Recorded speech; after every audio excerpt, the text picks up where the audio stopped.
8 versets à peine, et puis on va parler. Amen. Et je vais aller dans le même sens que je suis allé à l'église de l'Est ce matin. Et je sais que Dieu a pour nous quelque chose là-dedans aujourd'hui. Amen. Éphésiens chapitre 6, on va lire 10 à 18. Éphésiens 6, 10 à 18. Si vous cherchez dans votre Bible, Éphésiens, le chapitre 6, verset 10 jusqu'au verset 18. Et puis après cela, on va lire 2 Corinthiens 10. Mais allons d'abord dans Éphésiens. Cherchez-les parce qu'on va les lire tous ensemble. Et si vous l'avez trouvé, dites Amen. Alléluia. Si vous cherchez encore, dites j'arrive. Donc tout le monde est arrivé. On va le lire tous ensemble, Éphésiens 6, verset 10. Si vous pouvez le lire avec moi à haute voix. Au reste, fortifiez-vous dans le Seigneur et par sa force toute puissante. Revêtez-vous de toutes les armes de Dieu afin de pouvoir tenir ferme contre les ruses du diable. Car nous n'avons pas à lutter contre la chair et le sang, mais contre les dominations, contre les autorités, contre les princes de ce monde de ténèbres, contre les esprits méchants dans les lieux célestes. C'est pourquoi prenez toutes les armes de Dieu, afin de pouvoir résister dans le mauvais jour et tenir ferme après avoir tout surmonté. Tenez donc ferme, ayez à vos reins la vérité pour ceinture, revêtez la cuirasse de la justice, mettez pour chaussures à vos pieds les ailes que donne l'évangile de la paix.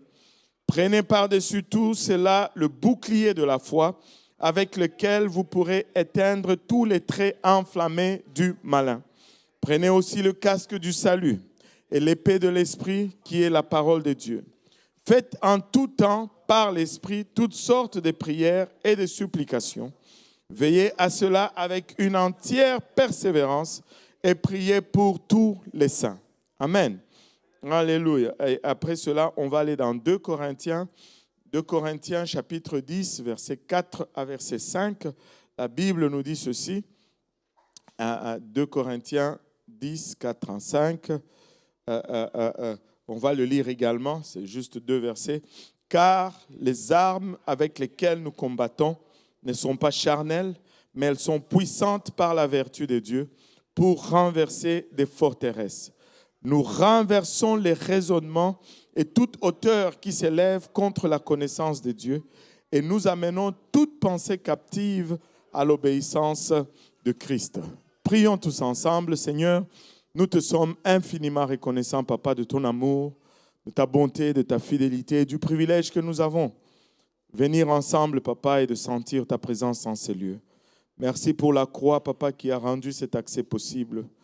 Merci pour ton sang versé, Papa, qui nous donne, Papa, accès à ton trône aujourd'hui. Alors que nous venons, Papa, pour entendre de ta part, nous prions que tu nous aides. Aide-moi, Papa, à saisir cette parole, Papa, et à la partager sans crainte, sans favoritisme et sans hésitation, Seigneur. Aide-moi, Papa, à la saisir, car elle peut sembler folie à mon esprit, Papa, qui est plutôt humain, Seigneur. Et aide-nous tous ensemble, Papa, afin que nous puissions lui réserver une place dans nos cœurs où elle va germer. Qu'elle puisse produire de fruits dignes de repentance et que ce fruit nous conduise jusque dans la vie éternelle. C'est avec action de grâce dans les cœurs que nous te prions ainsi dans le nom précieux de Jésus. Nous disons tous au nom de Jésus. Alléluia. Pouvons-nous juste encore une fois battre nos mains pour le Seigneur avant de nous asseoir? Alléluia. Alléluia. Et vous pouvez vous asseoir. Avec l'aide du Seigneur aujourd'hui, je vais vous parler sur ces sujets, sur ce message que j'ai intitulé « Lorica musculata ». Lorica musculata. Oui, hein? C'est du latin. Mais c'est tout le latin qu'on va voir aujourd'hui. Amen. Après cela, on va parler seulement en français. Lorica musculata. C'est quoi une lorica musculata? Une lorica musculata, c'est une cuirasse. Et comme le nom le dit, c'est une cuirasse qui est soit en cuir ou en métal, qui est fait pour être porté durant la guerre, à l'époque des Romains. Et l'orica musculata veut dire tout simplement une cuirasse à muscler. Et on va revenir un peu sur ça et regardons un peu les deux passages que nous venons de lire tout à l'heure. Les deux passages que nous venons de lire tout à l'heure se complètent au fait. Ça se complète. Pourquoi? Parce que c'est d'abord, ça nous vient d'un seul auteur. L'écrivain, c'est Paul. Paul a écrit aux Corinthiens d'abord pour résoudre le problème qu'il y avait à Corinthe. Et puis, il a écrit aux Éphésiens quand il était en prison. Éphésiens a été écrit en prison. Et dans le livre d'Éphésiens, il nous décrit des armes de combat. Et ce n'est pas une surprise que Paul utilise un peu l'armure romaine parce que de son temps, de son époque, la société de Paul était dominée par les Romains. Les Romains étaient la puissance dominante de l'époque. Et Paul était juif, mais de citoyenneté romaine par-dessus tout cela. Et donc, le Romain avait une armée puissante. Si on pouvait les comparer aujourd'hui, on dirait que les Romains sont les Américains d'aujourd'hui. Les Romains dominaient leur monde. Leur armée a eu beaucoup de victoires. Ils ont construit des routes que nous pouvons voir même jusqu'aujourd'hui. Chez nous, les routes du Québec ne durent pas aussi longtemps que les routes des Romains. Mais les Romains étaient tellement avancés. Et Paul utilise un peu l'imagerie du soldat romain pour nous parler des armes. Et quand on parle des armes, c'est parce qu'il y a une guerre à faire. Amen. Et comme enfant de Dieu, si du moins vous avez donné votre vie à Christ, vous allez réaliser que c'est un combat. Vivre pour Dieu n'est pas une pique-nique. Vivre pour Dieu n'est pas une croisière. Et je ne veux pas vous faire fuir, mais je veux vous préparer. Mais c'est le meilleur combat que tu puisses avoir dans toute ta vie. Vivre pour Dieu, alléluia, n'est comparé nulle part à du bon temps relax sur une plage. Et tout au long de la parole, c'est comparé à une bataille, à une guerre. Mais la beauté avec cette guerre, c'est que c'est une guerre arrangée. On connaît la fin, c'est ce que je veux dire. C'est que si tu restes dans cette équipe, tu gagnes à la fin. La fin est déjà décidée d'avance. Alléluia. Donc, on est mieux de rester dans cette équipe. Regardez Paul, quand il écrit aux Éphésiens, il commence par dire ceci: au reste, fortifiez-vous dans le Seigneur et par sa force toute-puissante. Il dit, revêtez de toutes les armes de Dieu. Il nous dit, nous devons revêtir toutes les armes de Dieu. Vous savez, que ce soit dans le temps ou que ce soit aujourd'hui, l'armure d'un militaire, c'est pesant. Parce qu'il y a beaucoup d'équipements qu'il doit porter. Certains équipements, c'est pour sa défense, pour sa protection. D'autres équipements, c'est pour son attaque. D'autres équipements, c'est tout simplement pour sa survie. Et il y a beaucoup de choses. Et si nous commençons à nous dire, bon, je veux que ma marche soit légère, je ne veux pas être fatigué, je vais me débarrasser de ça ou de ceci, ben, nous risquons de nous retrouver dans une position où nous avons besoin de l'équipement que nous avons laissé pour un confort, mais finalement être mis en danger ou mettre notre vie en danger. Si nous allons aller dans la bataille, nous allons prendre toutes les armes que Dieu nous donne. Nous devons prendre toutes les armes que Dieu nous donne. S'il y a baïonnette, prends baïonnette. S'il y a mitraillette, prends mitraillette. S'il y a gilet pare-balles, prends gilet pare-balles. S'il y a casque, prends casque. Nous devons, Paul dit, prends toutes les armes que Dieu donne. Et c'est la seule façon de pouvoir tenir ferme contre les ruses du diable. Il dit, car nous n'avons pas à lutter contre la chair et le sang. Nous ne luttons pas contre la chair et le sang. Amen. Nous ne luttons pas contre la chair et le sang. Alléluia. Je le répète encore, nous ne luttons pas contre la chair et le sang. Alléluia. J'ai été tenté de faire cela, je suis encore tenté de faire cela. J'allais te demander de pincer la personne à côté de toi, mais je ne veux pas le faire. Parce qu'il y a certaines personnes qui vont profiter pour régler leur compte. Hein? Pauvre sœur Coco. Le frère Nono va profiter pour... c'est le pasteur. Non, ne pince pas la personne à côté de toi. Pardon. Pince-toi toi-même. Nous sommes des chairs. Amen. Non, nous ne sommes pas en guerre l'un contre l'autre. La personne assise à côté de toi n'est pas ton ennemi. Alléluia. Et dans une guerre, c'est très important de définir ton ennemi. Parce que nous voulons éviter les friendly... Comment on dit? Friendly fire? Les balles perdues. Il n'y a pas un autre terme comme le feu. Anyway, les balles perdues. On ne veut pas tirer sur son propre camp. Amen. On ne veut pas tirer sur son propre camp. C'est très important de définir l'ennemi. Ici, Paul nous donne les armes, mais il définit aussi l'ennemi avec lequel nous combattons. Dans Éphésiens, il dit, il n'est pas charnel. Amen. Mais, que quelqu'un dise, mais une personne peut porter un esprit. Allô? Mais réalise que tu ne te bats pas avec la personne, mais l'esprit en arrière de cette personne. Amen. Alléluia.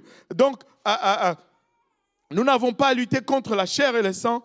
Et ils nous disent, mais contre les dominations, contre les autorités, contre le prince de ce monde des ténèbres, contre les esprits méchants dans les lieux célestes. Là, il nous décrit que cette bataille est spirituelle. Nous luttons avec des esprits. Amen.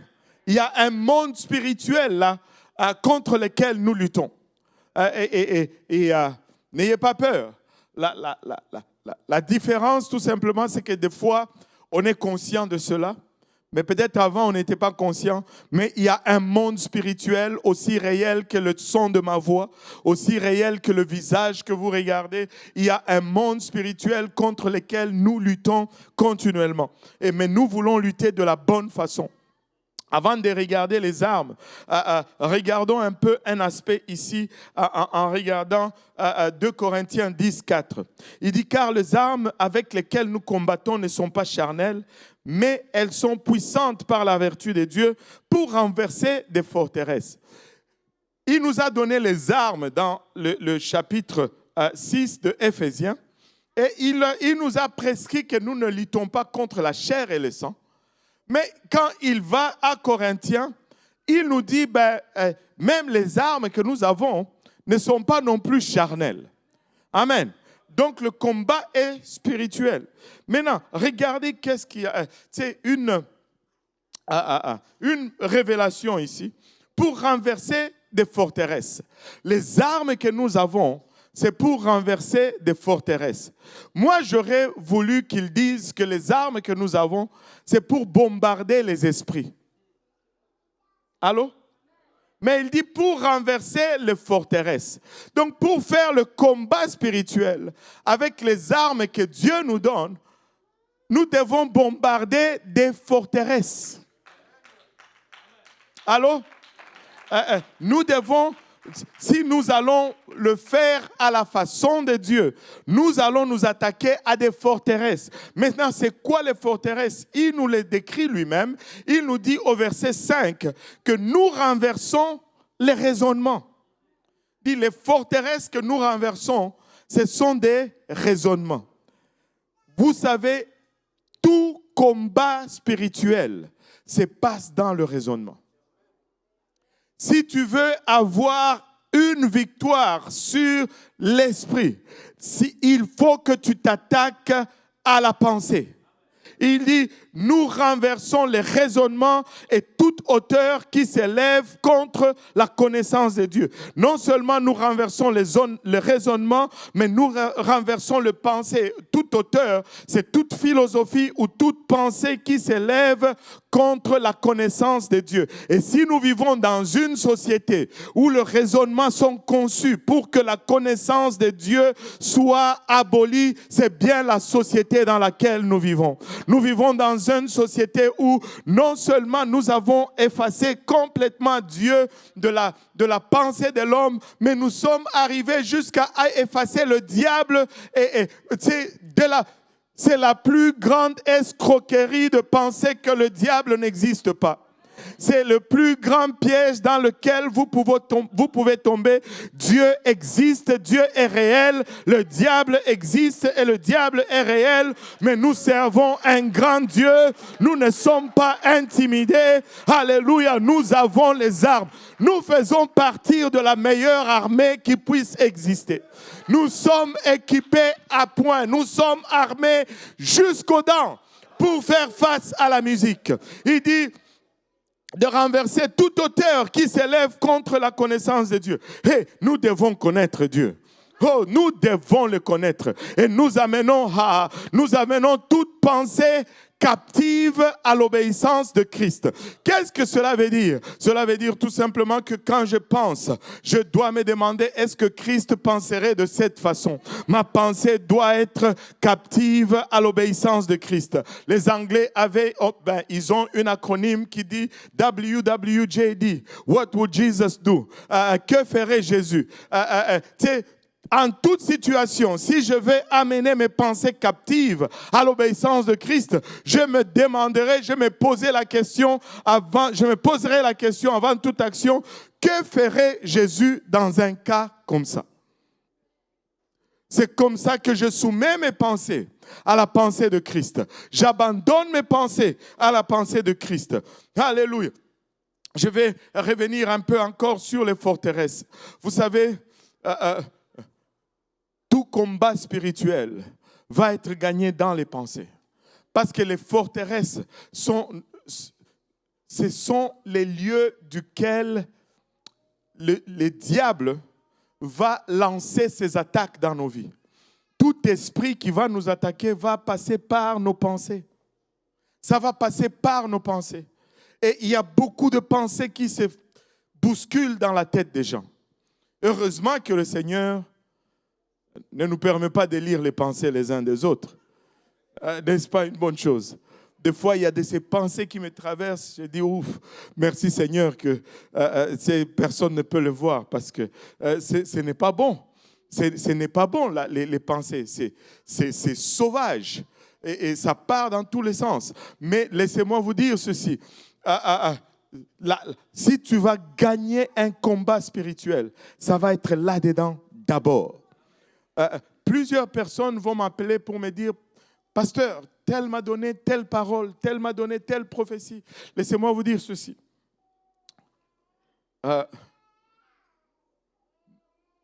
Il n'y a pas une telle chose que la prédestination.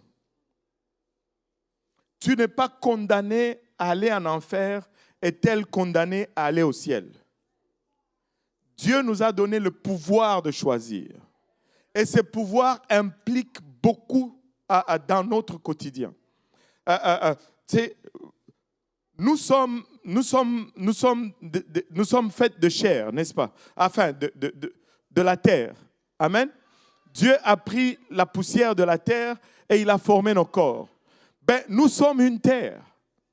Mais la terre va toujours produire ce que tu y sèmes. Allô? Si tu sèmes le haricot, la terre va produire le haricot. Ce qui est produit n'est pas dépendant de la terre. Ce qui est produit est dépendant de ce que tu sèmes.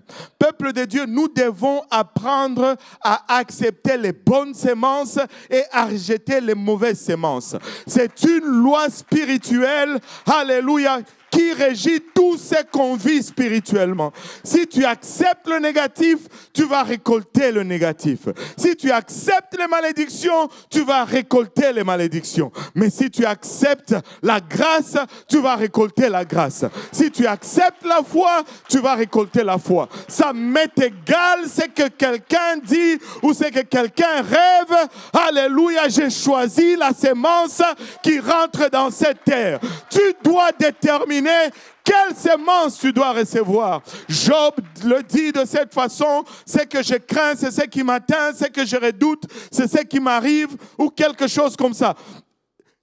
Arrêtez d'accepter n'importe quelle sémence. Je refuse d'accepter le rapport du diable. Je choisis d'accepter le rapport de Dieu. Et cela, peu importe ce qui m'arrive.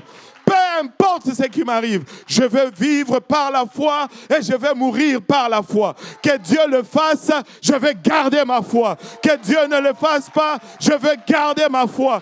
Je vais respirer la foi jusqu'au dernier jour. Je vais mourir dans ma foi. Oh Shata. Oh Ramaya Kitaraya Eta. Le diable joue avec nos pensées. Il va dire quelque chose et parce que nous le croyons, nous le voyons arriver. Et si nous pouvions juste choisir de croire en Dieu et de voir les choses de Dieu arriver dans nos vies. Retournons un peu aux armes avec lesquelles nous combattons. Et il dit, Éphésiens 6, il nous dit au verset 13, c'est pourquoi prenez toutes les armes de Dieu afin de pouvoir résister dans les mauvais jours et tenir ferme après avoir tout surmonté. Il dit, tenez donc ferme. Regarde ton voisin, dis-lui, tiens ferme. Et dans le royaume, il n'y a personne qui lâche. Il faut juste s'encourager, se relever et continuer. Amen. Tenez ferme. Si nous devons tenir ferme, c'est parce qu'il y a sûrement des difficultés. Il y a sûrement une pression contre nous. Tenez ferme. Il dit, ayez à vos reins la vérité pour ceinture. Ce n'est pas un hasard qu'il commence avec la vérité d'abord. Il dit, ayez à vos reins la vérité pour ceinture. Laissez-moi vous dire, peuple de Dieu, si nous devons être en amour de quelque chose, c'est vraiment tomber en amour avec la vérité.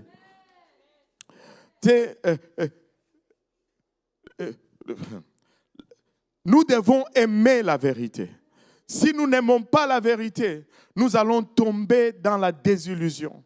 Nous devons aimer la vérité plus que toute autre chose. Tu dois aimer la vérité plus que les relations. Tu dois aimer la vérité plus que les convenances. Tu dois aimer la vérité plus que toute chose parce que si tu n'as pas la vérité, tu n'as plus rien. Tu n'as plus rien. La vérité est plus importante, alléluia, que nos fréquentations. La vérité est plus importante que nos possessions. La vérité est plus importante que toute autre chose. La vérité, c'est la vérité. La vérité reste la vérité. Comme un de nos jeunes avait dit une fois ici de cette chaire, si je me rappelle bien, quand la Bible dit en vérité, ça veut dire que c'est la vérité. Alléluia. La vérité, ajouter un peu à la vérité, ce n'est plus la vérité. Retrancher un peu à la vérité, tu n'as plus la vérité. La vérité ne change pas. Qu'on soit en l'an 1400 ou qu'on soit en l'an 2400, la vérité ne change pas. La vérité reste authentique. Elle est la même. Laissez-moi vous dire. Il nous dit, je suis le chemin, la vérité et la vie. Alléluia. Et nul ne vient à moi, nul ne vient au Père si ce n'est par moi. Alléluia. C'est lui-là même qui a déclaré cela. Il est dit de lui qu'en lui, il n'y a aucune nombre de variations. Il n'y a même pas Non seulement il n'y a pas de changement, il n'y a même pas l'ombre de changement. La vérité est la même. Ce qui était vrai en l'an 30 reste vrai en l'an 2030. Ce qui était vrai en l'an, je ne sais pas, reste vrai en l'an, je sais. Ce qui est vrai reste vrai. Et la vérité, c'est qu'il n'y a qu'un seul Dieu, créateur du ciel et de la terre. Il n'y en a pas deux, il n'y en a pas trois, il n'y a qu'un seul Dieu. C'est ce Dieu qui a mis tout ceci en mouvement. La vérité, c'est que nous sommes le produit de la création et non le produit d'une quelconque évolution. La vérité, c'est que nous avons été créés, mais nous avons désobéi à notre Créateur. Et la vérité, c'est que notre Créateur n'est pas un homme. Alléluia. Heureusement qu'il n'est pas comme toi et moi. Alléluia, il est unique. Parce que même après que nous l'ayons trahi, il est venu à notre secours. La vérité, c'est que c'est Jésus qui est venu. C'est ce créateur, alléluia, du livre de Genèse. Il a revêtu de la chair pour le rachat de vous et de moi. Il a payé le grand prix à la croix. Et c'est ça la vérité. Il n'y a pas de compromis avec cela. Aujourd'hui, on pousse beaucoup la tolérance. Nous devons être tolérants. La vérité est plus importante que la tolérance. Si on compromet la vérité pour la tolérance, on a deux portions qui vont en enfer. Allô? La vérité, c'est qu'il n'y a que l'évangile pour nous sauver. Il n'y a pas autre chose. Alléluia. Donc, nous devons nous revêtir de cette ceinture de la vérité. Et il dit, revêtez la cuirasse de la... Oh, je vais vous entendre un peu. La cuirasse... je ne veux pas être le seul à crier aujourd'hui. Vous devez revêtir de la cuirasse de la justice. Et la cuirasse vient tout de suite après la vérité. On va revenir un peu à la cuirasse parce que c'est là notre étude. Mais regardons un peu les autres armes. Il dit, mettez pour chaussures à vos pieds les ailes que donne l'évangile de paix. Vous savez, nos pieds, c'est pour nous promener, c'est pour marcher. Enfin, nous promener. Aller au travail des fois, aller à l'école, on marche. Mais quand nous marchons, l'empreinte que nous devons laisser au sol, c'est évangile, évangile, évangile, évangile. Partout où nous allons, nous devons déclarer l'évangile. Partout où nous allons, nous devons prêcher l'évangile. En tout lieu, en toute saison, en toutes circonstances, l'évangile, alléluia, est notre mode de marche. L'évangile est notre mode de circulation. Et nous devons le faire avec zèle. Et notre évangile, c'est l'évangile de paix et non de guerre. Amen. Alléluia. Je vais revenir à mon arme tout à l'heure. Mais il dit au verset 16, prenez par-dessus tout cela le bouclier de la foi. Oh, alléluia. Avec lequel vous pourrez éteindre tous les traits enflammés du malin. Le bouclier, c'est cette partie de l'armure qu'on portait pour se protéger contre les flèches ou les épées de l'ennemi. Quand on était petit, aujourd'hui, ici, la créativité des enfants est presque perdue. Il y a trop de jouets achetés. Nous, on fabriquait nos jouets nous-mêmes. Quand on était petit, il y avait des dessins animés qui passaient à Télé Zahir. On appelait D'Artagnan et les trois mousquetaires. Qui a vu D'Artagnan et qui connaît D'Artagnan ici? On peut voir votre âge par... Alléluia. Et là, on a regardé D'Artagnan, on s'est dit, on va se faire des épées. On s'est fait des épées en bois, mais des boucliers en carton. Ce n'était pas très ingénieux. Un bouclier qui est plus faible que l'arme. et on jouait avec nos épées. D'Artagnan, laissez-moi vous dire, le bouclier, c'est une arme défensive. Quand l'ennemi lance ses flèches, tu pointes ton bouclier. Quand l'ennemi lance ses flèches, tu pointes ton bouclier. Et l'ennemi va lancer les doutes. Mais nous n'avons qu'à répondre avec une parole de foi. L'ennemi va lancer les maladies. Nous avons, alléluia, notre défense, c'est que nous allons toujours répondre par le bouclier de la foi. L'ennemi va dire, tu ne trouveras pas du travail. Alléluia, mais mon Dieu dit, je vais trouver du travail. Je vais répondre avec le bouclier de la foi. Alléluia, l'ennemi dit, tu seras malade. Mais mon Dieu dit, alléluia, il est un Dieu qui guérit. Je vais toujours répondre par le bouclier de la foi. Si nous pouvons apprendre à répondre toujours avec le bouclier de la foi. Amen. Alléluia. Et il dit, verset 17, prenez aussi le casque du salut. Alléluia. Le casque, c'est la partie de l'armure que tu mets sur ta tête. Et le casque est le type du salut. Laissez-moi vous dire ceci. Paul savait ce qu'il était en train de dire. Il dit le casque du salut. Et le casque protégeait la tête. Vous pouvez être en désaccord avec moi. Mais laissez-moi vous dire que la tête, c'est la partie la plus importante de tous les systèmes.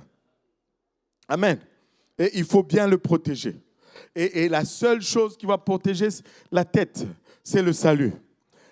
Laissez-moi vous dire, si tu perds l'orientation du salut, tu as perdu ces combats. Tu n'es plus bon à rien dans le royaume. Il a mis le casque à la tête. Je n'ai pas pu m'empêcher de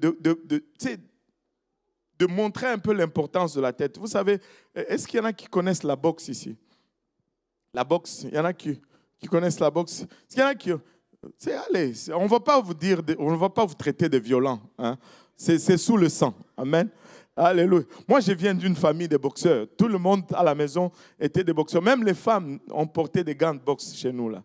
Mais moi, je n'étais pas un bon boxeur. Vous êtes safe avec moi. Mais ne vous laissez pas tromper par son calme. Le frère Mutombo, c'était un très bon boxeur. Un très bon boxeur.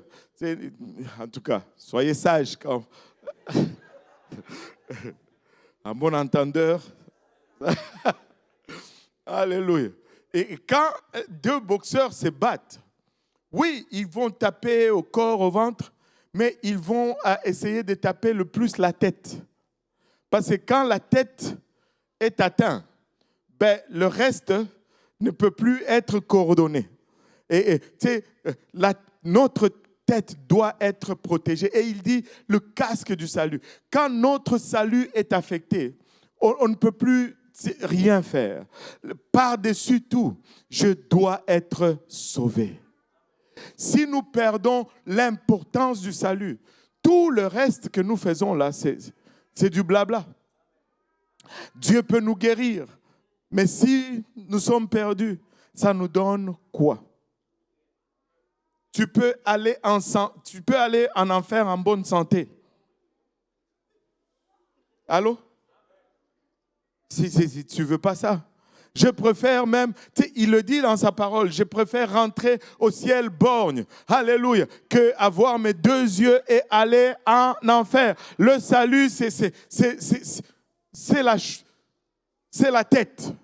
Et sans le salut, il faut protéger le salut. Nous devons protéger le salut. Nous devons protéger l'évangile. Et en passant, cette question est revenue plusieurs fois. Il est déjà 15 heures. Seigneur Jésus, ça passe vite. Cette question est venue, je pense, 4 ou 5 fois dans mes différentes études bibliques cette semaine.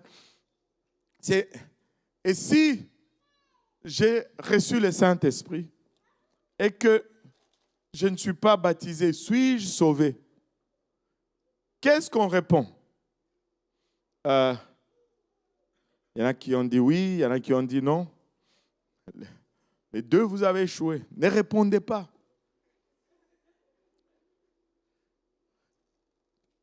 Parce que ce n'est pas votre opinion qui met quelqu'un au ciel ou en enfer.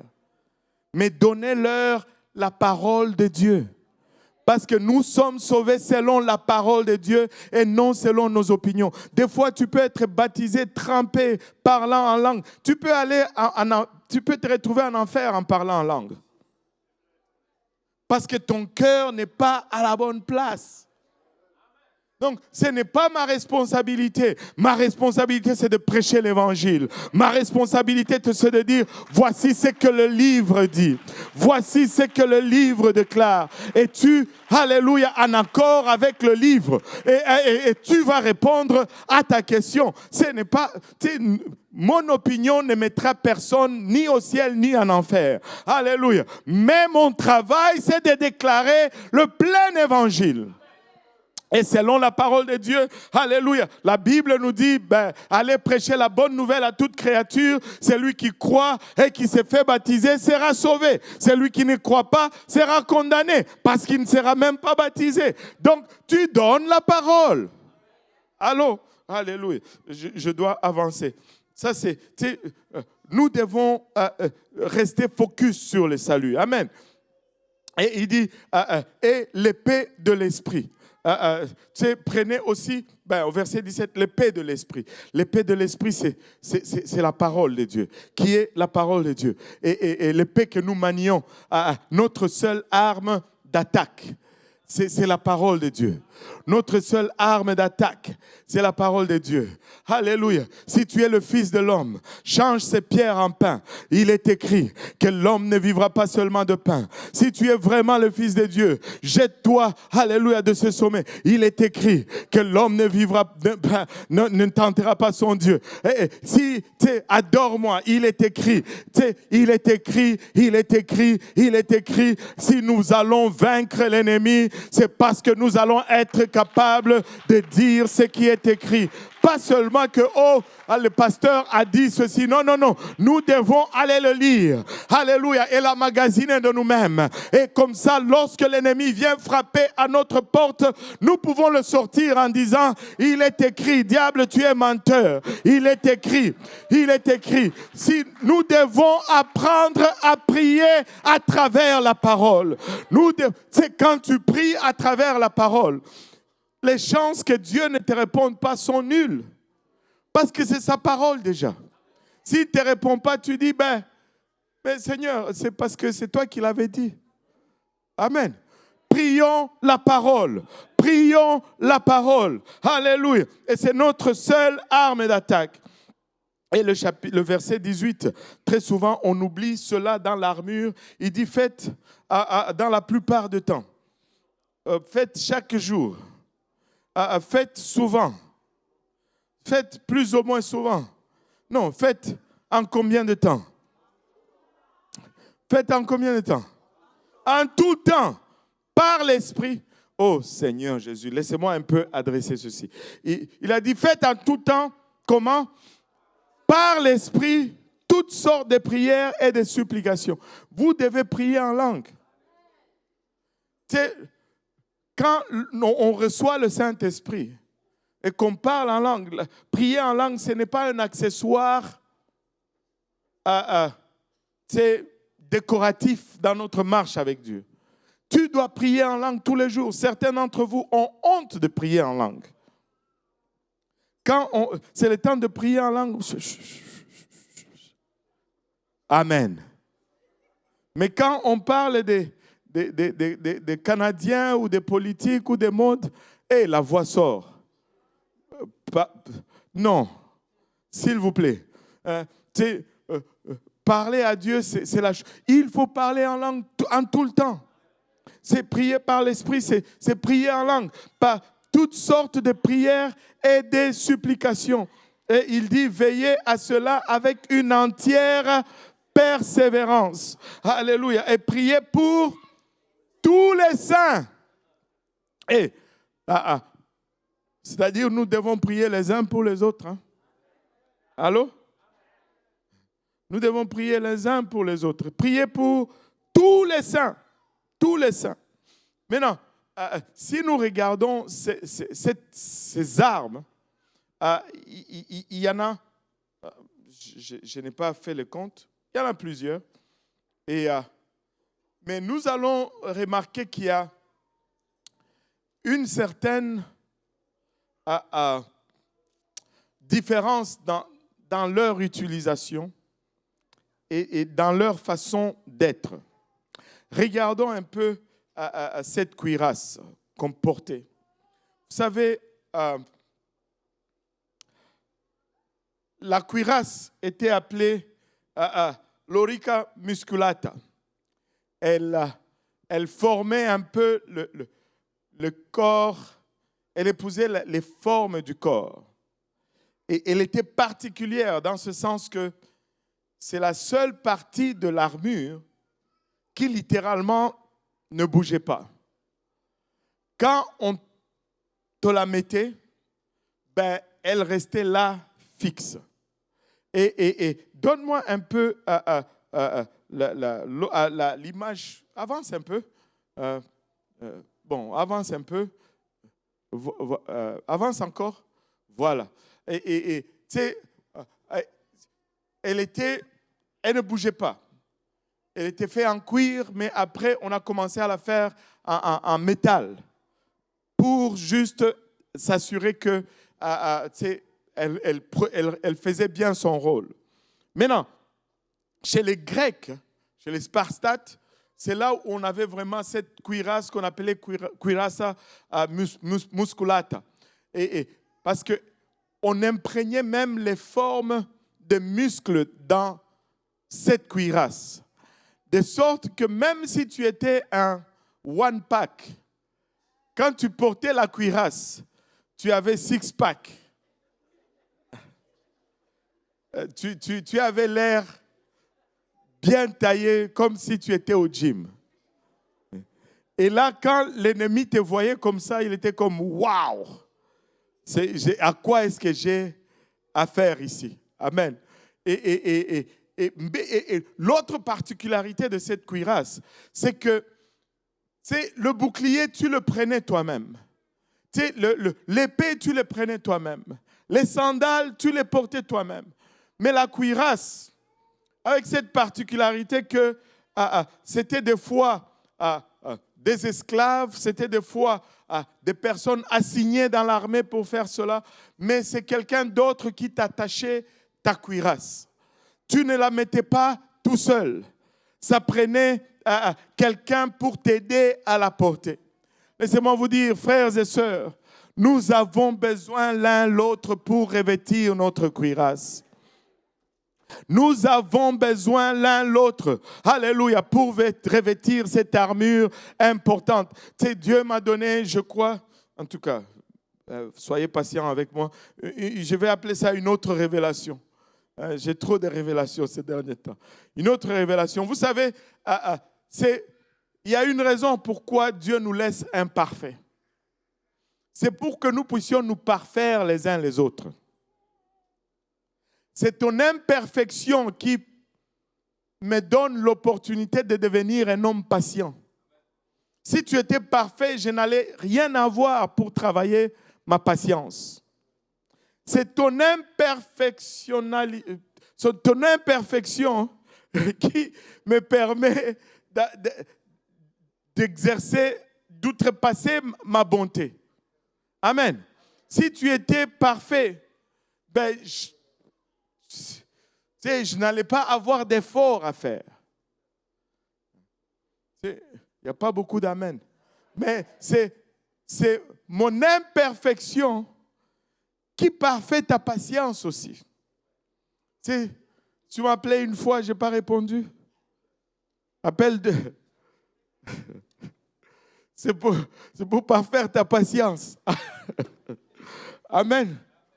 Rappelle-moi tout simplement. Ne te fâche pas. Dieu m'a mis là pour t'aider à être patient. Donc, on doit s'entraider les uns les autres.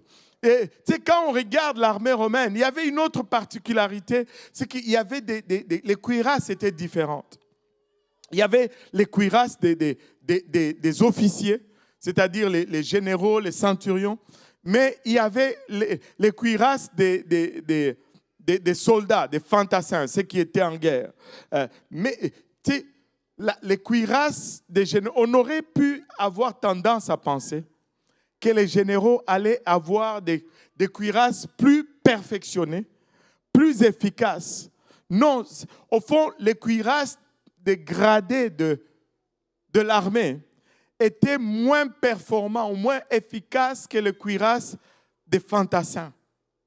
Mais tout ce qu'ils avaient, c'est qu'ils avaient des gravures ou des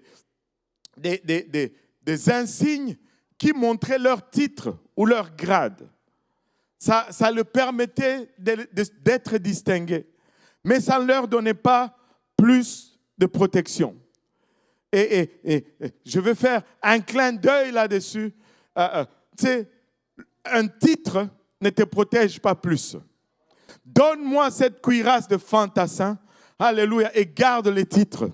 Parce que je veux vivre comme fantassin plutôt que mourir comme un général.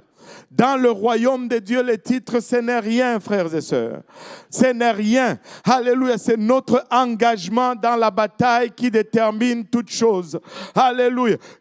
Oubliez le titre, oubliez toutes ces choses, mais engageons-nous et revêtons cette bonne cuirasse qui nous donne une bonne protection une fois pour toutes. Alléluia. Ne perdez pas votre vision à cause d'un titre. Anyway, passons tout de suite. Allons à la cuirasse. Elle était faite en métal. Et il y avait plusieurs sortes.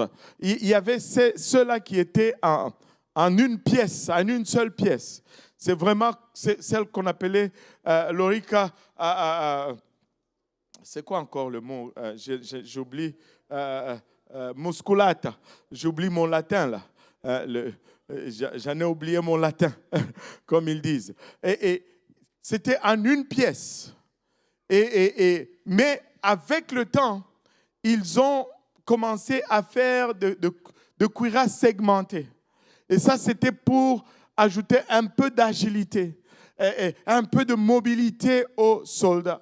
Parce que la cuirasse, une de ses handicaps, c'est que c'était encombrant. C'était lourd. Imaginez une pièce de métal sur votre corps et ça te restreignait dans tes mouvements. Et il fallait porter ça, il fallait cuire là-dedans sous la chaleur.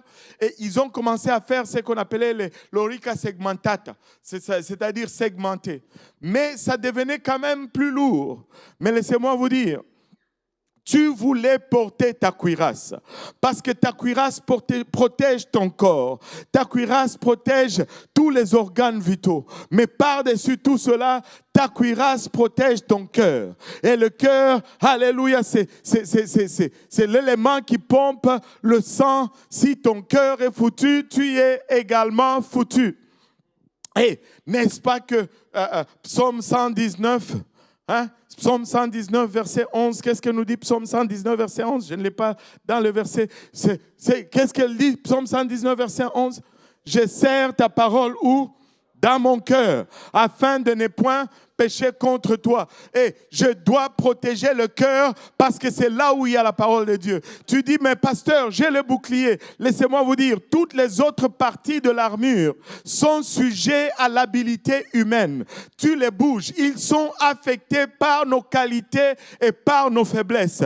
Mais la cuirasse, une fois qu'elle était placée sur toi, elle restait en place.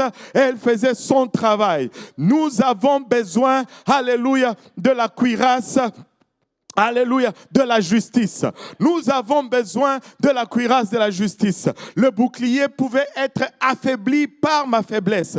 Si je ne le bougeais pas à temps, la flèche pouvait passer et m'atteindre. Si je ne mettais pas le bouclier dans la bonne direction, la flèche pouvait bouger, plutôt passer et m'atteindre. Oh, que Dieu nous aide. Si l'ennemi tire une flèche et que notre bouclier n'est pas à la bonne place et que cette cuirasse n'est pas placée, mais cette flèche va aller droit dans le cœur. Mais dans le cœur, c'est là où il y a la parole de Dieu. Dans le cœur, alléluia, cette flèche commence à corrompre la parole de Dieu. Cette flèche commence à tordre la vérité. Laissez-moi vous dire, ce n'est pas étonnant que tu vois des gens qui ont commencé avec l'amour de la vérité, zélés pour cette parole, zélés pour la maison de Dieu. Mais quelque part, ils ont baisser leur bouclier de la justice. Que tout le monde dise bouclier de la justice. Plutôt, non, cuirasse de la justice. Que tout le monde dise cuirasse de la justice. Ils ont enlevé leur cuirasse de la justice pour pour avoir un peu plus de flexibilité. Oh, je me sens un peu plus libre. Je me sens un peu plus à l'aise. Laisse-moi te dire, alléluia, le diable est en train de rire. Alléluia, cet amour que tu avais pour la parole de Dieu n'est plus la même. Cette passion que tu avais pour la maison de Dieu n'est plus la même. Pourquoi? Parce qu'il y a une flèche que la cuirasse de la justice n'a pas pu arrêter et ça commence à corrompre, alléluia, ce qu'il y a dans le cœur qui est la parole de Dieu. Nous devons garder, alléluia, la cuirasse de la justice. Je dois garder la cuirasse de la justice. Laissez-moi vous dire ceci. Qui aime les bénédictions de Dieu ici? Oh Seigneur, alléluia. Qui aime les faveurs de Dieu ici? Oh, alléluia. Nous voulons les bénédictions de Dieu. Nous voulons les faveurs de Dieu. Mais as-tu déjà prié de fois, tu pries pour quelque chose et Dieu ne donne pas? Et pourtant, tu te dis, mais il devait donner. Ce n'est même pas un luxe que je demande. C'est juste le nécessaire. Tu vois? Des fois, tu pries. Laissez-moi vous dire ceci. Que tout le monde dise cuirasse de la justice. Nous devons rechercher la justice de Dieu. Toutes les promesses de Dieu. Très souvent, nous lisons, et pour moi, c'était une révélation totale. Ça m'a gardé réveillé la nuit de vendredi à samedi. Je n'ai pas fermé l'œil une seule minute. Et nous devons rechercher la justice de Dieu. Nous devons revêtir cette cuirasse de la justice. Enfin, notre cuirasse spirituelle, c'est la justice de Dieu. Nous devons fonctionner selon la justice de Dieu. Si nous n'avons pas la justice de Dieu, nous sommes exposés à l'ennemi. Et si nous sommes exposés à l'ennemi, ce n'est pas qu'il va nécessairement nous tuer, mais il va nous corrompre, afin que nous corrompons d'autres et qu'eux aussi corrompent d'autres. Non. Mais toutes les promesses de Dieu sont pour les justes. Des fois, nous prions, Dieu ne répond pas, mais c'est parce que nous ne sommes pas encore ce qu'il veut que nous soyons. Regardez Psaume 5, verset 12. Psaume 5, verset 12. Car toi, tu béniras les justes et bénis. Alors, je veux être juste. Je veux me revêtir la cuirasse de la justice. Tu béniras les justes, ô Éternel, comme d'un bouclier. Tu l'environneras de... Qui est environné de faveur? Les justes.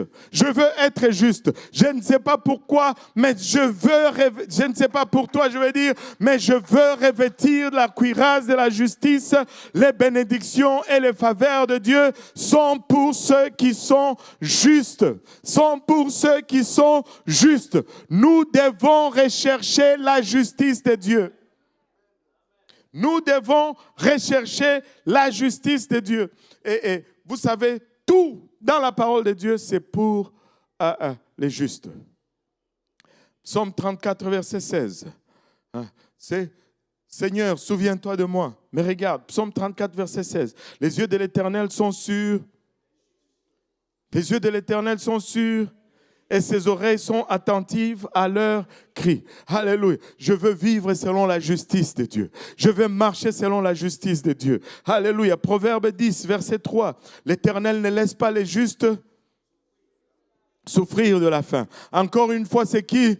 Les justes. Et si tu es juste, tu es en train même de garantir pour, alléluia, ta descendance. Mais il repousse l'avidité des méchants. Regardez, oh, celle-là, elle est bonne. Et celle-là, elle est bonne. Regardez, des fois, nous prions. Et nous prions. Et nous prions beaucoup. Mais des fois, c'est comme si le ciel est fermé à nos prières. C'est comme si le ciel ne répond pas. Et regarde, Jacques 5, 16 nous donne la clé. Confessez donc vos péchés les uns aux autres et priez les uns pour les autres afin que vous soyez guéris. Car la prière fervente, alléluia, a une grande efficace. Tu pries, il n'y a pas de réponse, ce n'est pas parce que tu n'as pas prié les bons mots. Ton vocabulaire est bien correct, si je peux le dire de cette façon. Alléluia. Mais c'est peut-être que tu n'es pas encore ce que Dieu veut que tu sois. Alléluia. Psaume 97, versets 11 et 12. La lumière est sémée pour les justes. Seigneur, je n'ai pas de direction. Mène une vie de justice. Bon, mène une vie de justice. Vous savez, la justice de Dieu, c'est vraiment de là où émane l'esprit de sanctification. La justice de Dieu, c'est l'esprit de la sanctification. Parce que nous ne faisons... La sanctification, ce n'est pas... Ah, est-ce que je dois faire ça? Non. Ce n'est pas si je suis obligé de faire. Non. La sanctification, c'est est-ce que je suis en train d'être agréable à Dieu? Est-ce que je suis en train de violer ma relation avec Dieu? Et il est question de cela. Laissez-moi vous dire ceci. La justice de Dieu, c'est ces recherches constantes d'être agréable à Dieu d'abord. Amen. Être agréable à Dieu. Je veux faire pour être approuvé par Dieu. Et quand on le fait, Dieu nous éclaire. Et la joie pour ceux dont le cœur est droit. Juste, réjouissez-vous en l'Éternel et célébrez par vos louanges sa quoi? Sa sainteté. Alléluia. Proverbe 18, 10. Le nom de l'Éternel est une tour forte. Les justes s'y réfugient. Pas tout le monde. Les justes s'y réfugient. Tu sais, la Bible dit, qui est-ce qui tombe 7 fois et qui se relève? Les justes tombent 7 fois et se relèvent. Toutes les promesses de Dieu sont pour les justes. Tu peux aller faire des recherches. Il y a des moteurs électroniques. Va faire des recherches. Tout ce que Dieu promet, c'est d'abord pour les justes. Et peuple de Dieu, nous allons travailler à devenir justes. Nous allons être justes. Nous allons revêtir de cette cuirasse de la justice. Psaume 37, verset 25. J'étais jeune, j'ai vieilli et je n'ai point vu le juste abandonné, ni sa postérité mendier son pain. Alléluia. Même ses enfants, alléluia, sont couverts par sa justice. Je veux revêtir de cette cuirasse de la justice. Je veux avoir la cuirasse sur moi. Je veux revêtir cette cuirasse musculate. Alléluia. Mais il y a un problème. Romains 3, verset 10. Selon qu'il est écrit, il n'y a point de juste. On est foutu là. On a dit tout, c'est pour les justes, mais juste lui-même n'est pas là. On n'a que Dieu juste. Il est où Dieu juste? Même Dieu juste n'est pas là. Ah, il est là-haut. On n'a pas dit Dieu juste, on a dit juste. Alléluia. Tout est pour les justes. Mais là, Dieu, il nous dit encore, il n'y a point de juste. Même pas un seul. Donc, tu ne peux même pas essayer de dire, oh non, non. Même pas un seul. On n'a pas dit 2, 3, même pas un seul. Donc, de ce fait, nous pouvons dire avec assurance, et j'espère que vous n'allez pas être offensés, si je vous disais que vous ne méritez pas la bénédiction de Dieu. Parce qu'il n'y a rien de bon en moi. Mais il n'y a rien de bon en vous non plus. Pourquoi quand il n'y a rien de bon en moi, tout le monde dit Amen? Mais quand c'est...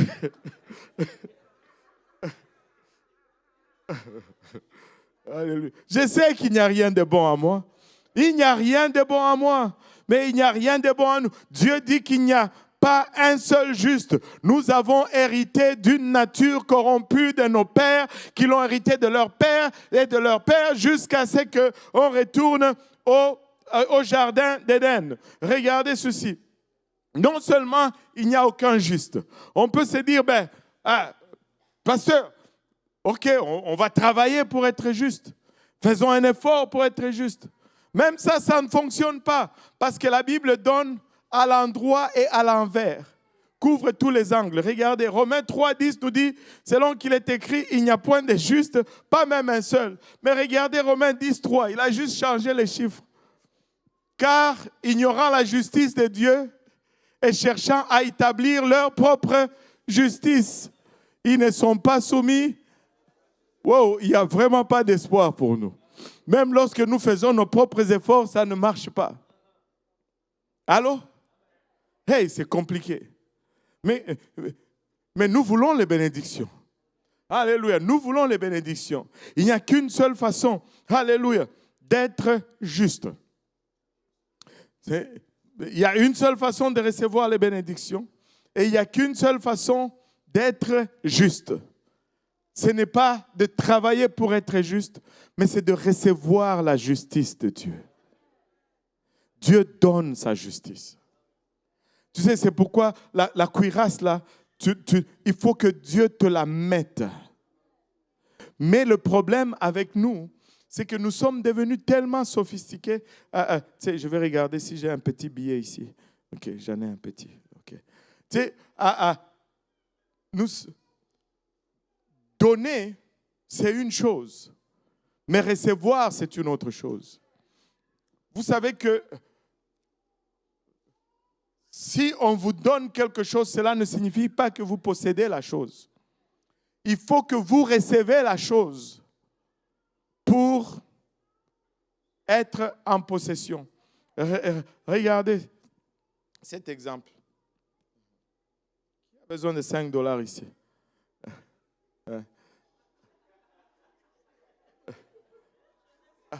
Ah, mais les papas,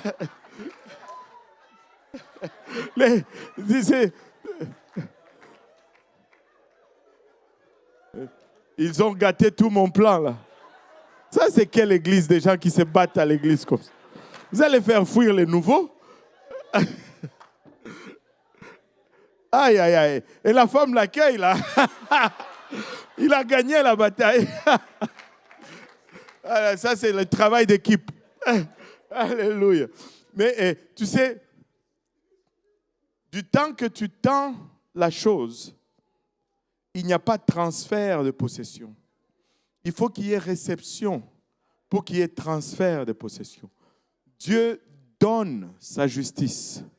Mais si nous ne la recevons pas, nous n'allons jamais la posséder. Des fois, nous ne voulons pas posséder la justice. Nous argumentons, non, je suis trop digne. Non, non, non, non. Je veux ta justice, oh Dieu. Regardez Ésaïe 61, verset 10. Je me réjouirai en l'Éternel. Mon âme sera ravie d'allégresse. C'est mon Dieu, à mon Dieu, car il m'a revêtu des vêtements du salut. Il m'a couvert du manteau de la délivrance, comme le fiancé s'orne d'un diadème, comme la fiancée se pare de ses joyaux. Alléluia. Quand on le lit, on passe à côté non seulement d'une vérité, mais de 2, 3, 4 vérités profondes. Regardons dans la version Osterval. La version Osterval nous dit: je me réjouirai en l'Éternel et mon âme s'égaira en mon Dieu, car il m'a revêtu des vêtements du salut. Alléluia, que tout le monde salue. Dis salut. Ça commence toujours par le salut. Alléluia. Et m'a couvert du manteau de la justice. Du manteau de la justice. Dieu nous revêt avec sa justice. Dieu nous habille avec sa justice. De nous-mêmes, nous n'avons pas de justice en nous. Et nous devons rechercher la justice de Dieu. Nous devons nous revêtir de la justice de Dieu. Alléluia. Nous devons aspirer à la justice de Dieu. Maintenant, regardez un peu ceci. Oh mon Dieu, le temps nous fait défaut. Il dit: et m'a couvert du manteau de la justice. Si nous voyons Ségon l'a traduit du manteau de la délivrance. Le manteau de la justice, c'est le manteau de la délivrance. Quand nous marchons dans la justice de Dieu, il y a une délivrance qui s'opère dans notre vie. des fois, la délivrance, ce n'est pas qu'on t'enferme dans une salle et qu'on prie les démons hors de toi pendant 4-5 heures. Tu vas sortir, tu vas reprendre les mêmes démons. Mais si tu marches dans la justice, alléluia, la délivrance s'opère dans ta vie. Seigneur, aide-nous à rechercher ta justice. Aide-nous à aspirer à vivre selon ta justice. Que ce qui est agréable à Dieu, alléluia, soit le désir de mon cœur. Que j'aspire à faire ce que Dieu considère comme juste. Et laissez-moi vous dire, nous avons des quêtes dans la vie. Certains d'entre nous, nous voulons devenir médecins, nous voulons devenir ingénieurs, nous voulons devenir infirmiers, juristes, avocats et toutes ces choses. Est-ce qu'il y en a qui veulent devenir des médecins? Il y en a qui étudient en médecine ici chez nous? Oui, non? Oui, alléluia. Oui, on a. Merci. Il faut qu'on connaisse des médecins quand même. Avec le système de santé du Québec, que quelqu'un aille faire la médecine, s'il vous plaît. On va prier, je me rappelle maintenant de l'histoire, on va prier pour qu'il commence à pratiquer ici au Québec. Amen. Alléluia. Et c'est compliqué. Mais ce sont des quêtes qui vont consommer des heures de notre vie, des jours, des mois. Et c'est noble de faire ces choses. Mais il y a une quête qui les dépasse toutes, c'est la quête de la vie éternelle. Je dois aspirer à la vie éternelle. Au-delà de tout accomplissement, je dois aspirer à la vie éternelle. Regardez ce que le Seigneur lui-même nous admonish dans son tout premier message, le sermon sur la montagne, le plus grand sermon qui n'ait jamais été prêché. Il dit dans Matthieu chapitre 6, le verset 33, il dit « Cherchez premièrement le royaume et... » Cherchez premièrement le royaume. Alléluia. Vous savez, et toutes ces choses vous seront données par-dessus. Parce que toutes ces choses sont promises aux justes. Dieu dit, la première chose que tu dois chercher d'abord, c'est le royaume de Dieu. Et si vous avez difficulté à comprendre c'est quoi chercher le royaume de Dieu, Nicodème est allé voir Jésus de nuit lui disant, Maître, tu es un prophète venu de Dieu, blablabla. Et Jésus lui répond, si tu n'es né de nouveau, tu ne peux voir le royaume de Dieu. Et là, il dit, mais comment ça naître de nouveau? Et Jésus explicite, il lui dit, si tu n'es né d'eau et d'esprit, tu ne peux entrer dans le royaume de Dieu. Le royaume de Dieu, c'est le salut. Et le Seigneur est en train de dire à tout le monde, le Seigneur est en train de dire à cette belle congrégation aujourd'hui, cherchez premièrement le salut. Cherchez premièrement le salut. Mais une fois que vous avez le salut, le reste de votre vie, vous devez l'appliquer à vivre selon la justice de Dieu. Cherchez premièrement le royaume et la justice de Dieu. Ce sont là les deux choses les plus importantes. Parce que le royaume, c'est le salut, mais la justice, c'est ce qui nous garde dans le royaume. Si nous n'avons pas la justice de Dieu, nous allons tomber dans les amertumes, nous allons tomber dans les péchés, nous allons tomber dans les jalousies, nous allons tomber dans toutes ces choses. Mais la justice de Dieu nous délivre de ces choses. La justice de Dieu nous délivre de ces choses.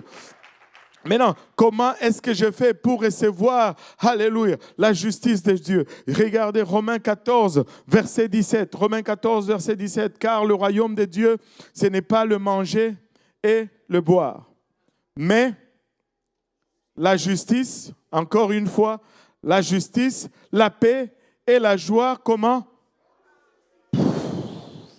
Par le Saint-Esprit. La seule façon, alléluia, d'acquérir la justice de Dieu, c'est d'être rempli du Saint-Esprit. La seule façon, alléluia, de suivre la justice de Dieu, c'est de...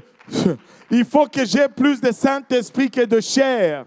Il faut que Je dois parler en langue tous les jours. Je dois prier tous les jours. Je dois laisser l'Esprit de Dieu prendre le contrôle tous les jours, à chaque instant. Je dois être rempli du Saint-Esprit. Je dois être rempli de Jésus. La seule façon d'avoir la justice, c'est d'avoir Jésus en nous. Plus de Jésus, plus de justice. Pas de Jésus, pas de justice. Moins de Jésus, moins de justice. Je dois avoir Jésus dans ma vie. Je dois avoir Jésus dans ma vie.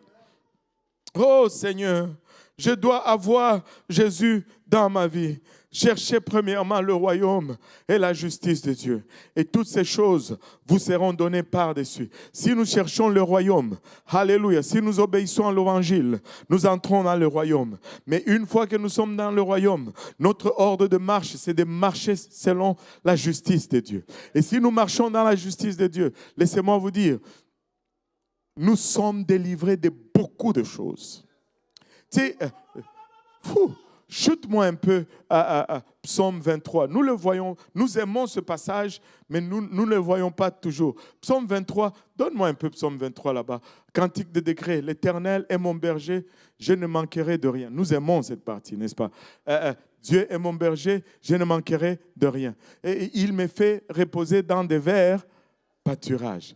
Il me dirige près des eaux paisibles. Nous avons fait l'étude de Psaume, mais regardez le verset 3. Il restaure mon âme. Mais comment est-ce qu'il restaure mon âme? Il me conduit dans les sentiers de la justice. Waouh! Il me conduit dans le sentier de la justice. Mais avez-vous remarqué ici que les sentiers, c'est pluriel. Ce n'est pas un seul sentier. Donc, il y a certains sentiers qui vont adresser la jalousie, certains sentiers qui vont adresser la colère, certains sentiers vont adresser les envies, certains sentiers. Mais la justice de Dieu va me délivrer. Tu peux être délivré de ton passé. Tu n'es pas obligé à vivre le restant de la vie dans ton passé. Tu sais, quand la Bible nous dit que nous avons reçu un esprit de régénération. Un esprit de régénération. Ah, le voyez-vous là-dedans? Il y a le mot gêne là-dedans. C'est d'où, quand tu viens à Dieu, tu es régénéré. Quand on dit régénéré, cela veut dire ton code génétique change. C'est pourquoi la Bible peut dire tu n'es plus la même personne. Parce que si ton ADN a changé, tu n'es plus la même personne. Tu es devenu une personne différente. Allô? Marcher selon la justice nous délivre de beaucoup de choses. Et regardez.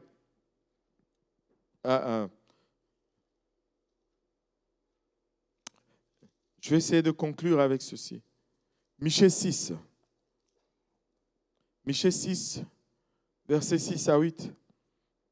C'est seulement ce matin que j'ai vu ça. Vous savez, je vais garder ça pour une autre. Michée 6, avec quoi me présenterai-je devant l'Éternel pour m'humilier devant le Dieu très haut? Présenterai-je avec des holocaustes, avec des veaux d'un an? Comment est-ce que je vais faire pour me réconcilier avec Dieu? Je l'ai offensé, je veux me réconcilier. Est-ce que j'amène une offrande? Dieu dit, il n'est pas intéressé par ton offrande. Amen. Mais il faut quand même donner l'offrande parce que l'Église doit fonctionner. Amen. On doit réparer les bancs, des choses comme ça. Alléluia. Mais regardez, verset 7. L'Éternel agréera-t-il de milliers de béliers, de myriades de torrents d'huile? Donnerai-je pour mes transgressions mon premier-né, pour le péché de mon âme, le fruit de mes entrailles? Tu sais, le Michée ici va aussi loin que de dire je veux donner la chose qui m'est le plus précieux pour me réconcilier avec Dieu. Je vais donner même mon enfant.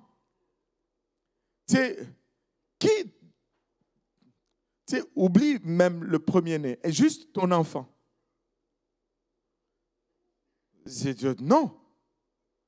Mais Dieu dit aussi, mais ce n'est pas ce qu'il veut. Et regardez le verset 8. On t'a fait connaître. Tu ne peux pas dire que tu ne savais pas. On t'a fait connaître aux hommes. Ici, ça inclut aussi les femmes. Ce qui est bien et ce que l'Éternel demande de toi. C'est que tu pratiques. C'est que tu pratiques la justice. Que tu aimes la miséricorde. Nous devons être des gens qui aimons la miséricorde. Parce que si nous réalisons ce que nous avons fait et c'est que la miséricorde que Dieu nous a donnée, comment ne pas être miséricordieux avec les autres? S'il y a des gens qui devaient être miséricordieux, c'est bien nous, récipiendaires de la miséricorde.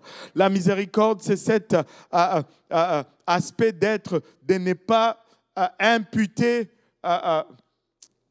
Est-ce que je confonds les deux?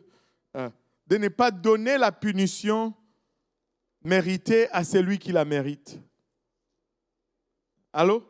La grâce, c'est de donner un privilège, une récompense à celui qui ne mérite pas. Mais la miséricorde, c'est que on a mérité la condamnation. Mais Dieu dit, je retire les conséquences de la condamnation.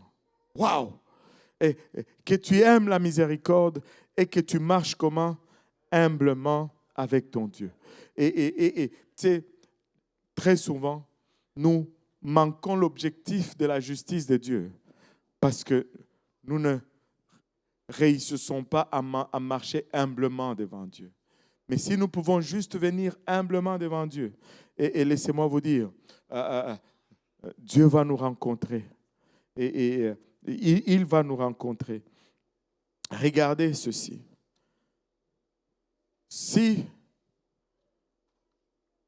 Après un tel message, je pense que tout le monde veut. Qui veut la justice de Dieu ici? Si vous voulez la justice de Dieu, voulez-vous vous lever? On va conclure avec ceci. Je ne l'ai pas mis dans les slides, mais regardez Matthieu 5, verset 6. Matthieu 5, verset 6 nous dit ceci. Heureux ceux qui ont faim et soif de la justice, car ils seront rassasiés. Dieu veut donner sa justice. Regardez, si nous saisissons de la justice de Dieu, nous devenons invincibles vis-à-vis de l'ennemi. L'ennemi n'a plus rien en nous sur lequel il va accrocher ses condamnations. Il y a deux choses qui fonctionnent presque de la même façon. Il y a la conviction et il y a la condamnation. La conviction n'est pas la condamnation. La conviction vient de Dieu, mais la condamnation vient du diable. Dieu veut nous convaincre du mal que nous faisons, mais il ne veut pas nous condamner pour cela. Mais le diable veut que vous croupissiez sur le fardeau de la condamnation. La condamnation te met à terre, te dit tu es incapable, tu es un vaurien. Mais laissez-moi vous dire ceci, je ne sais pas pourquoi j'aurais dit ceci. Même si tu as subi des abus dans ton enfance, tu peux vaincre cela par la justice de Dieu. Tu peux être délivré. Tu n'es pas condamné à vivre sur ce fardeau. C'est la conviction nous dit, ce n'est pas bon, mais je dois arrêter. Je dois changer. La conviction nous relève, mais la condamnation nous rabaisse. La conviction nous transforme, alors que la condamnation nous écrase. Et Dieu veut nous convaincre de vivre selon sa justice. Et si nous vivons selon la justice de Dieu, on ne peut pas décrire ce que nous pouvons réaliser dans le royaume. Il dit, heureux ceux qui ont faim et soif de la justice, car ils seront rassasiés. Si vous avez faim et soif de la justice, je vais vous inviter à venir à l'avant ici, les hommes à ma gauche, un peu comme d'habitude, les dames à ma droite, et nous allons juste prier en langue, nous allons parler en langue, nous n'allons pas demander quoi que ce soit, mais nous allons juste demander sa présence. Nous voulons juste plus de Dieu. Amen. Qui désire plus de Dieu ici aujourd'hui? Qui désire plus de sa présence? Alléluia. Mais c'est sa présence qui nous donne. Il abachata sa justice. Je désire plus de Jésus. Il abachata. Et si tu es là, que tu n'es pas encore baptisé au nom de Jésus, tu peux l'être aujourd'hui. Nous avons l'eau, nous avons des vêtements de réchange, des serviettes. Alléluia. Ça ne prend que ton obéissance. Hiramaya kitaraya eta. Alléluia. Heureux, alléluia, sont ceux qui ont faim et soif de la justice. Alléluia. Car, alléluia, ils seront rassasiés.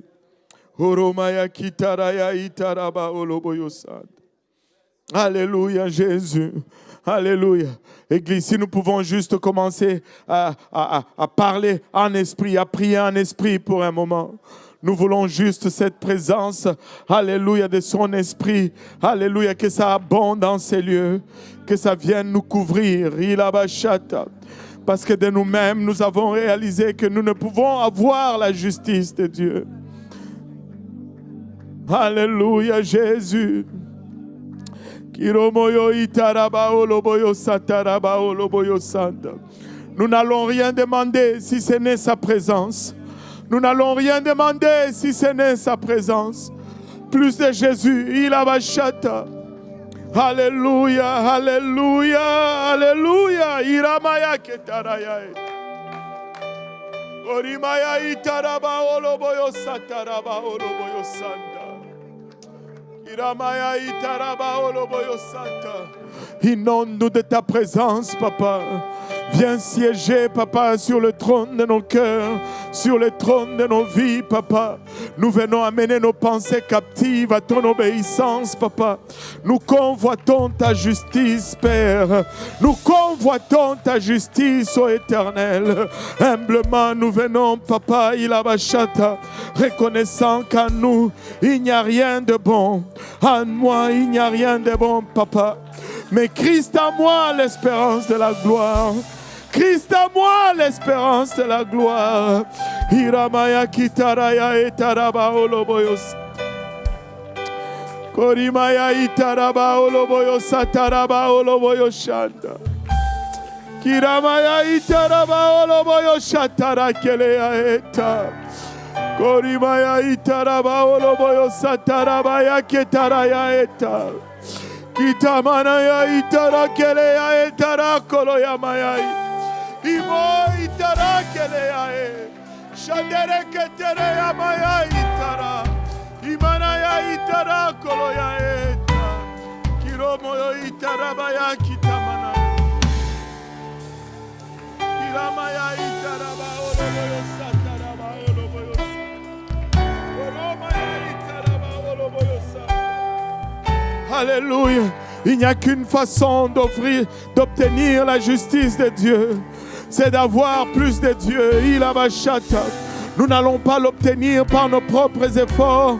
Nous n'allons pas l'obtenir par notre propre discipline. Alléluia. Mais plus de Dieu dans ma vie. Alléluia. Plus de justice. Alléluia de Dieu. Irakatamanaya itaraba oloboyo sanda. Koribaya itaraba oloboyo shanda. Oh Jésus. Oh Jésus. Alléluia Seigneur. Alléluia Seigneur Jésus. Orokatamanaya itaraba oloboyosa. Oromaya itaraba oloboyoshanda. Alléluia. Alléluia Jésus. Papa, je désire ta droiture. Je désire ta justice, Papa. Sonne mon cœur, Père, il a bachata. Rencontre-moi, Père, je suis Désespéré pour ta présence, désespéré, Papa, pour ton esprit, Père, il a bachat. Oromaya itaraba oloboyosha. Kiramamaya itaraba oloboyosha tarabaya et. Alléluia, Alléluia, Jésus, Alléluia, Alléluia. Un bon exemple nous est donné dans la parabole du fils prodigue. Le fils désirait le bien du père au dépend de sa relation avec le père. Église, nous devons désirer plus Jésus par-dessus tout ce qu'il peut nous donner. Parce que si nous n'avons pas une relation avec lui, nous allons détruire tout ce qu'il va nous donner. Le fils n'avait pas une relation avec le père. Mais parce qu'il n'avait pas cette relation, il a gaspillé tout ce que le père lui a donné. Alléluia. Et quand il est revenu à la maison, il recherchait maintenant une relation avec le père. Il dit que je sois même ton esclave, mais je vais être à tes côtés. Ne désirons pas plus les choses de Dieu que Dieu lui-même. Ayons un cœur enclin à Dieu, penché vers Dieu.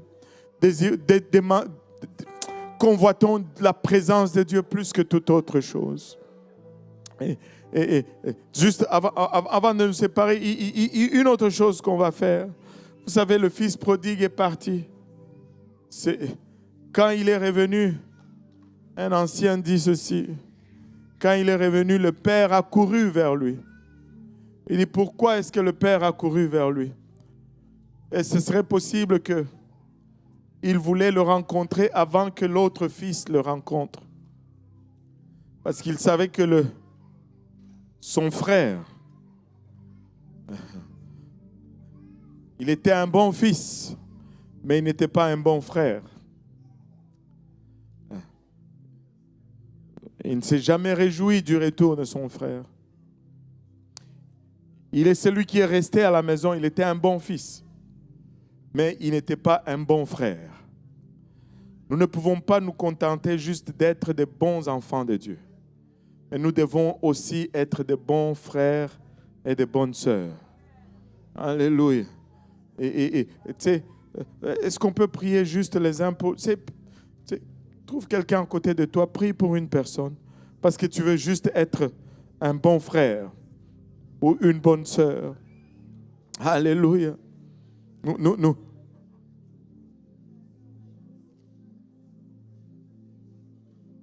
Nous ne voulons pas être celui de qui on dit non, non, non, non. Pas lui. Ne parle pas à lui. Nous voulons marcher dans la justice de Dieu. Alléluia. En élevant nos voix pour un moment. Hiramaya kitaraya eta. Papa, aide-moi non seulement à être un bon fils dans ta maison, Seigneur, mais je vais être aussi un bon père, une bonne sœur, Seigneur. Aide-moi à marcher dans ta justice, Papa. Aide-moi à marcher dans l'humilité. Moi, regardez, Papa, il a bachat. Mon frère, ma sœur, comme tu nous regardes, Papa. Donne-moi un cœur de compassion, Seigneur. Kiramaya itaraba oloboyos. Koromaya itaraba oloboyos santo. Alléluia.